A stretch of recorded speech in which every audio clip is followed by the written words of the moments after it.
রাজধানীতে ব্যাটারি চালিত রিকশা বন্ধের প্রতিবাদে মিরপুরের আন্দোলন শেষমেশ রূপ নেয় সহিংসতায়। রণক্ষেত্রে পরিণত হয় কালশী সহ আশপাশের এলাকা। 5.5 ঘন্টা সড়ক অবরুদ্ধ রাখার পর স্থানীয় সংসদ সদস্যের আশ্বাসে একবার ছেড়ে দিলেও আরেক পক্ষ ইট পাটকেল নিক্ষেপ শুরু করে। এই সময় পুলিশের সঙ্গে চলে ধাওয়া পাল্টা ধাওয়া। বিক্ষুব্ধরা পুলিশ বক্সে আগুন ও ভাঙচুর চালায়।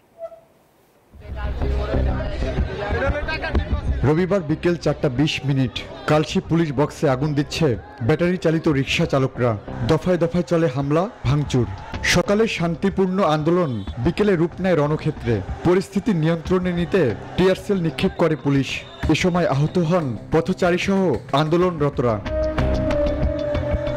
বিক্ষুব্ধ চালকদের অভিযোগ, কোনো রকম নোটিশ ছাড়াই রাস্তায় নামার নিষেধাজ্ঞা দিয়েছে সরকার, যা অমানবিক।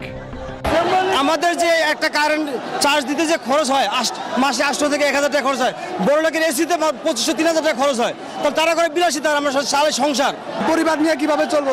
আমরা যত অটো গাড়ি আছে এই ঢাকা দক্ষিণ এবং উত্তরে আমাদের অবশ্যই সময় দিতে হবে। টানা 5.5 ঘন্টা অটোরিকশা চালকরা শান্তিপূর্ণ অবস্থানে থাকলেও বিপাকে পড়ে এ পথের সাধারণ যাত্রীরা। যানবাহন নিয়ে বিপাকে পড়ে চালকরাও। আমি এক মসজিদের ইমাম, আমি গিয়ে তো আজকে জহর পড়াতে পারলাম না। এখন আমার চাকরি নিয়ে টান পারবে ধরেন। আমরা দিন আইনা দিন খাই, আমরা কি করব? আমাদেরকে যেভাবে বসে রাখে সেভাবে বসে আছে। কখন সমাধান হবে, কখন ছাড়বে, কখন যাব। এর আগে দিনভর উত্তেজিত শ্রমিকদের শান্ত করতে চলে নানা তৎপরতা। আইন শৃঙ্খলা বাহিনীর পাশাপাশি ঘটনাস্থলে ছুটে আসেন ঢাকা 16 আসনের সংসদ সদস্য। পুলিশ বলছে পরিস্থিতি সামলাতে সব ব্যবস্থা নেওয়া হয়েছে। আইনের ঊর্ধ্বে কেউ নয়। কোনো ক্ষতি হলে, কিছু হলে, যদি কোনো কিছু পাওয়া যায় সেগুলোর বিরুদ্ধে আইনগত ব্যবস্থা নেওয়া হবে। এই আন্দোলনের পেছনে যদি কেউ ইন্ধন দিয়ে থাকে তার বিষয়ে আইনগত ব্যবস্থা নেওয়ার কথা জানান তিনি।